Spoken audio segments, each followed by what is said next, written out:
Hey friends, how goes it?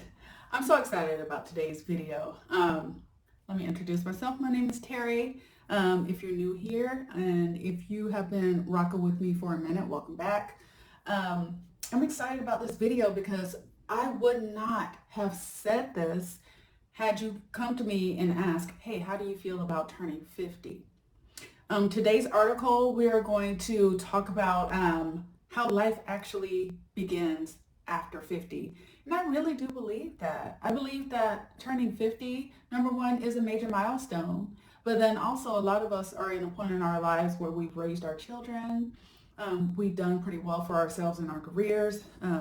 Our time is our own. If we're single, we have learned a lot of life lessons and we're just moving forward. Part of that is, at least for me, I'm a very routine and habit-driven person. Um, I I find that the older I get, the more I tend to lean into having a routine. So what I want to do is share some of the habits that are described in this article, and I will let you know if I actually ascribe to said habits that can ensure that your life after 50 can be amazing. There's a common belief that your younger years are your happiest. But what if I told you the real joys start at 50? At 50, you have the freedom and wisdom to truly enjoy life, provided you adopt certain daily habits. These habits aren't a magic potion for happiness, but they can certainly steer you. In this article, we're going to uncover 8 daily habits that can make your post 50 years the happiest of your life. Number one, and I just kind of I just spoke to this, is embracing a routine. A lot of people shudder at the thought of a routine. It sounds boring, right? But trust me, routine can be your best friend after 50. Having a daily routine isn't about monotony or predictability. It's about establishing a rhythm to your day that keeps you active and engaged. Think about how you start your day. Do you have a morning ritual? Maybe it's a cup of coffee while reading the newspaper or a brisk walk around the block. This little ritual can set the tone for your entire day. It gets you going and makes you feel productive right from the start. So don't dismiss routine as boring. Embrace it as a tool for a fulfilling and happy life post 50. All right, I want to speak to that a little bit because I tend to follow a routine, a daily routine, a lot more Monday through Friday, so during the work week. On the weekends, I tend to relax a little bit more. I kind of have a quasi daily routine, I should say morning routine on the weekends, but usually Monday through Friday, I'm waking up around 4 o'clock. I have 16 ounces of water, drink my coffee, get dressed, and I go to the gym. I work out for about an hour, come back, have a quick breakfast, get dressed, and get out the door. And I find that some mornings when I deviate from that, I feel off balance. But if I follow that routine during my work week, I really do feel like it helps set me up for my day, and I absolutely love that. I'm a lot more productive as well at work when I follow my morning routine. Now, as far as a night routine, I do have a night routine that usually begins around 8 p.m., and that is where I am removing my makeup. If I haven't already changed out of my clothes after I've gotten off from work around 5, then I'll go ahead and change into my PJs. And then I do a quick tidy up around my home. So that's kind of that's my evening routine. But I love having a routine. I'm kind of a creature of habit. I'm kind of a creature of habit anyway, and I love process, and because of that, I love routine. Okay, the next one is maintain curiosity. I remember my grandmother used to say, you're never too old to learn something new. And boy, was she right. One of the habits I've embraced since turning 50 is staying curious. Just because I retired doesn't mean my mind should. I've always been a bit of a history buff, so I started taking online courses about different historical periods. It keeps my mind active and lets me dive into a passion that I didn't always have time for during my working years. The joy of learning something new, the thrill of understanding a complex concept is as exhilarating now as it was when I was younger. In fact, staying curious, open to new experiences, can add a great deal of happiness to your life after 50. Trust me, I'm living proof.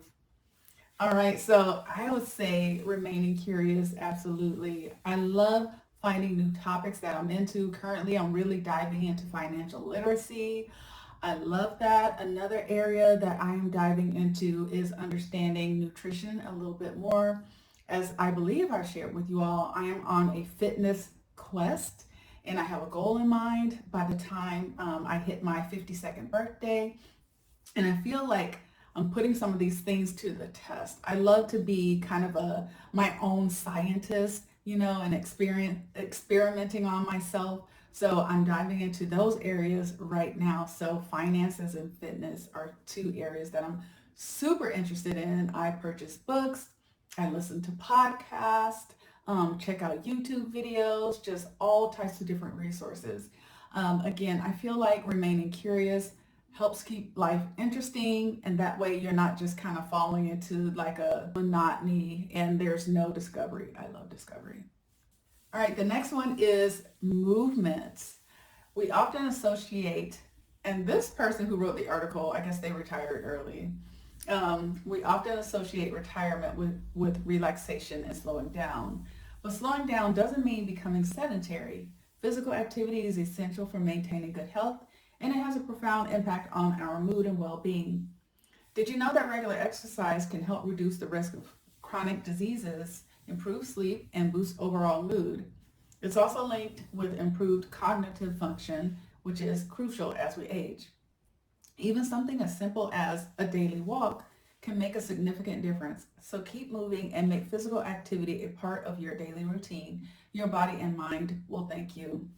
Yes, movement. So as I mentioned to you, I work out, to be real with you. I work out anywhere from 4 to 6 days a week, and I feel so much better for it. Before that, I went a pretty good stint without working out, and I just noticed that my energy levels were down. My mind was not as sharp as when it is when I am following my workout routine. I do a combination of weight training, some cardio. I do want to get into Pilates. But again, even if it's just walking around the neighborhood, it's good to kind of switch it up from time to time. And I do try to do that. But yes, I am a huge fan, a huge proponent of making movement a part of your, at least a few days out of the week. Okay, so managing connections.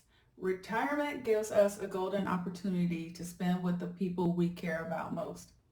At this stage in our lives, we have a golden opportunity to spend time with the people we care about most. But it's also a time when it's easy to feel isolated. Staying socially active is not just about meeting up with friends and family, it's about nurturing meaningful relationships and fostering a sense of belonging. Join a book club, volunteer at a local charity, or simply make it a point to call a loved one each day. Remember, social connections are not about quantity but quality. It's the depth of our relationships that truly enrich our lives and keep us happy.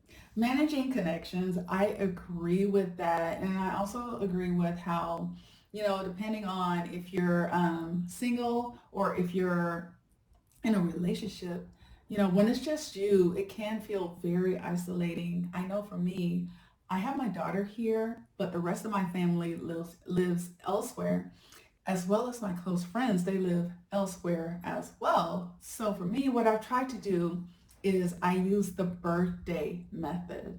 So whatever day a person is born on, I make it a point to reach out to them and give them a phone call.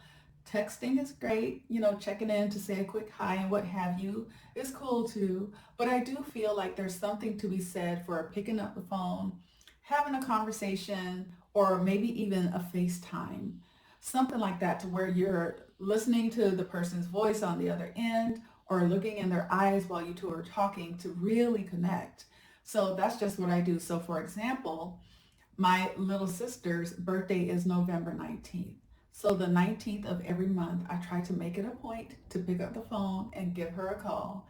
And again, if I try to call and I miss her, I say that's okay because I've done my part.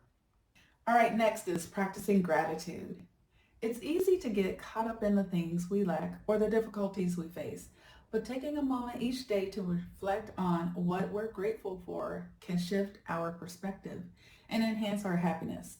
Gratitude is not about ignoring life's challenges. It's about acknowledging our blessings amidst those challenges. Perhaps it's the joy of watching a sunset, the taste of a favorite meal, or the comfort of a long phone call with an old friend. Those moments of gratitude can bring us a profound sense of contentment and joy. As we grow older, let's cherish these moments and make practicing gratitude a daily habit.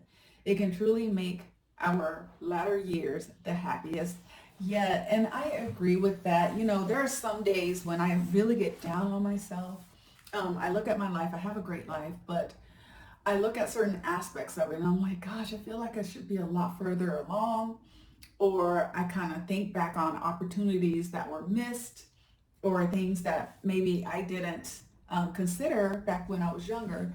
And I can find myself getting into a little bit of a pity party.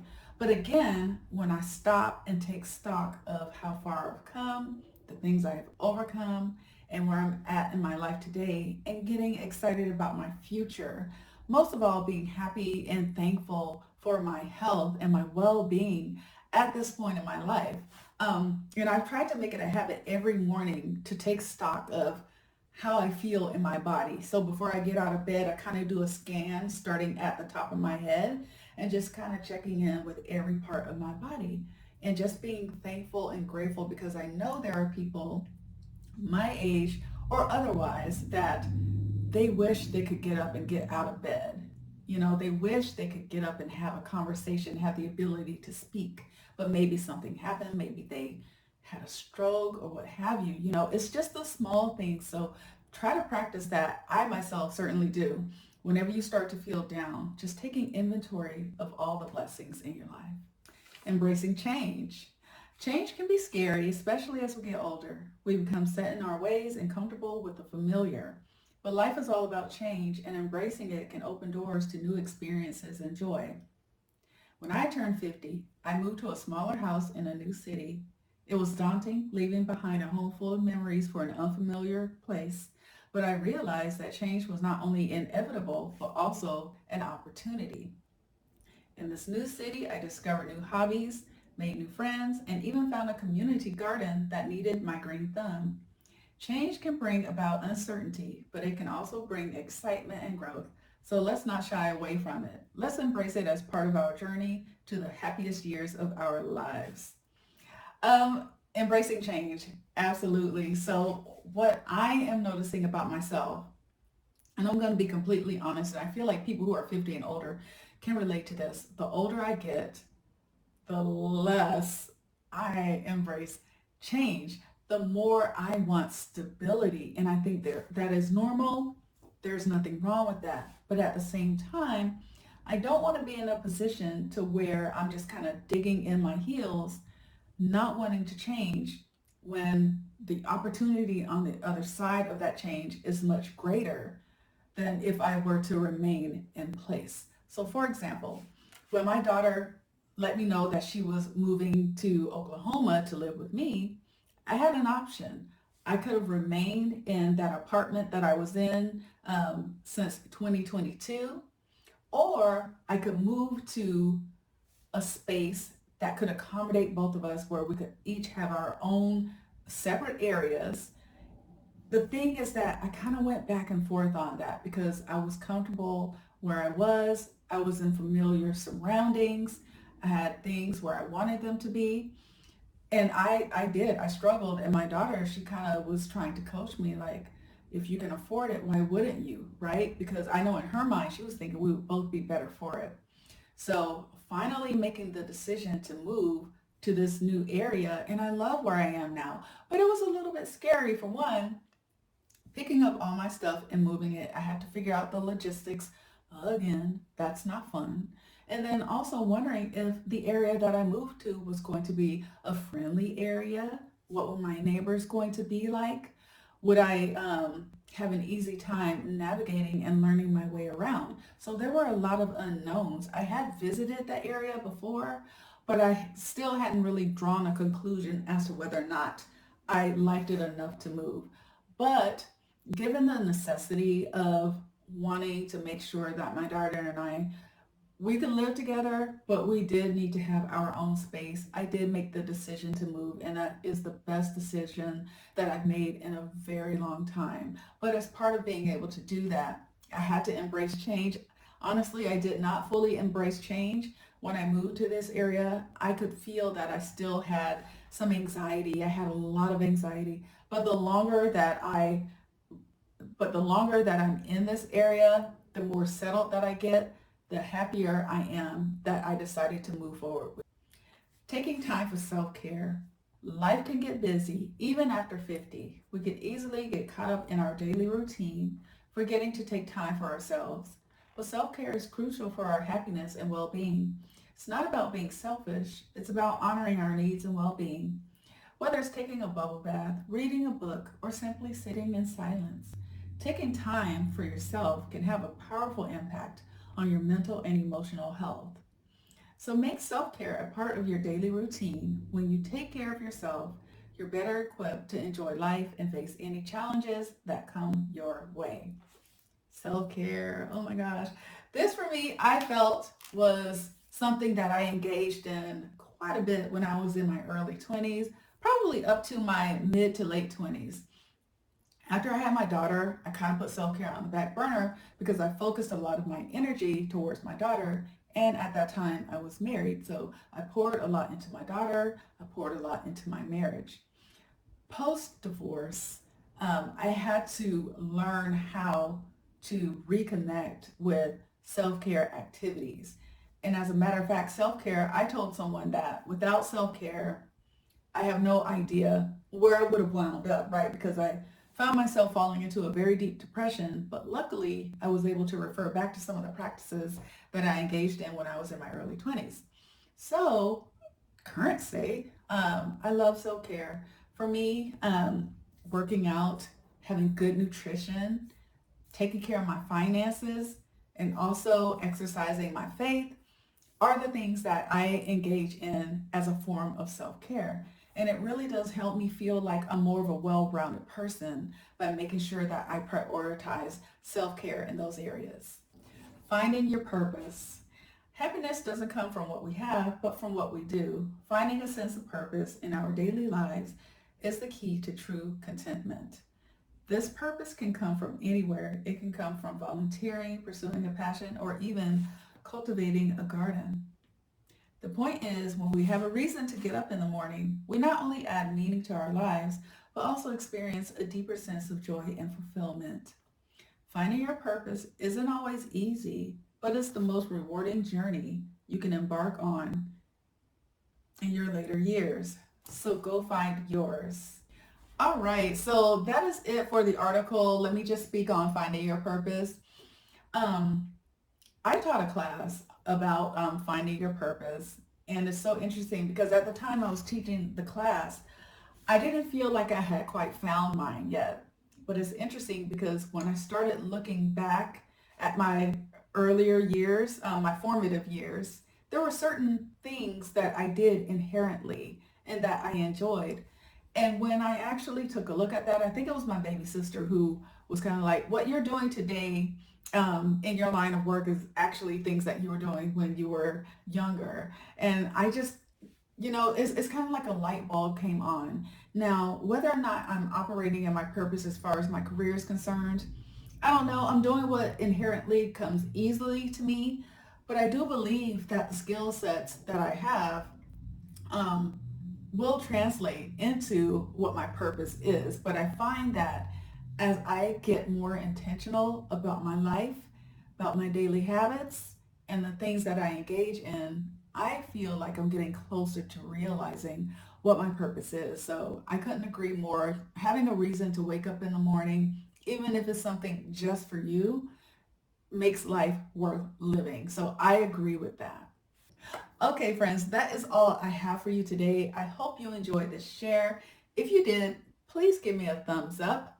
Share the video too if you know a woman who is 50 and older who could use this information as a guide to see her 50 and older years as the best years of her life. All right, y'all, be well and take care, and I'll see you in the next one. Bye.